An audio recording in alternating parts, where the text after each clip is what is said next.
Hello mga Frenny.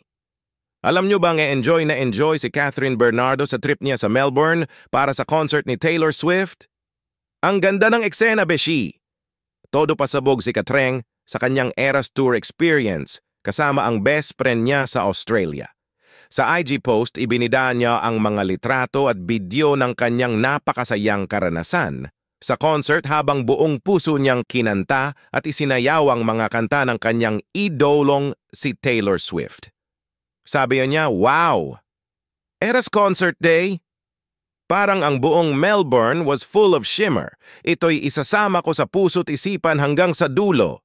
Ayon sa intense na post ni Catherine, kasama sa mga pics ang mga friendship bracelet na kanilang nakuha mula sa mga bagong kaibigan na Swifties na nakilala nila sa concert. Astig! May bonus pang video kung saan makikita mo siya na nagsusulat ng dedikasyon sa likod ng kasama niyang nakatabi sa upuan sa naturang concert. I was enchanted to meet you. Ang nakakakilig na mensaheng isinulat ni Kath sa damit.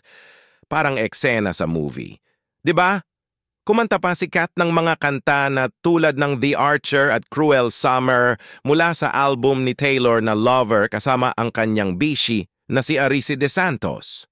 Super saya! No! Sabi ni Arisi sa comment section.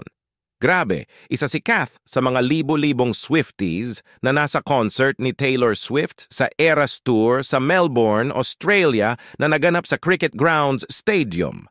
Kasabay niya rin na attendee ay ang It's Showtime host at actress na si Anne Curtis na nag-celebrate ng kanyang birthday sa naturang concert. Pero alam nyo ba, bukod sa pagiging hardcore fan, itong pagpunta ni Kath sa Australia ay ang kanyang kauna-unahang solo travel mula sa Pilipinas papuntang ibang bansa.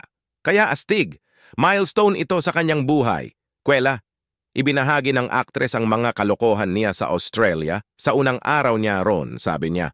First time na mag-solo travel, walang kuryente ng halos buong araw. Grabe, sobrang biglang pangyayari yon. Nakita ko pa ang ilang kangaru sa kapitbahay at sa wakas, nakilala ko rin ang mga very hospitable na mga tao na itinuturing kong pamilya doon. Nag-enjoy pa kami ng super sarap na Japanese meal na inihanda ni Tito Alex at bonus. Binigyan pa kami ng rose para sa Valentine's Day. Astig, di ba? Ani Katreng. Shahar!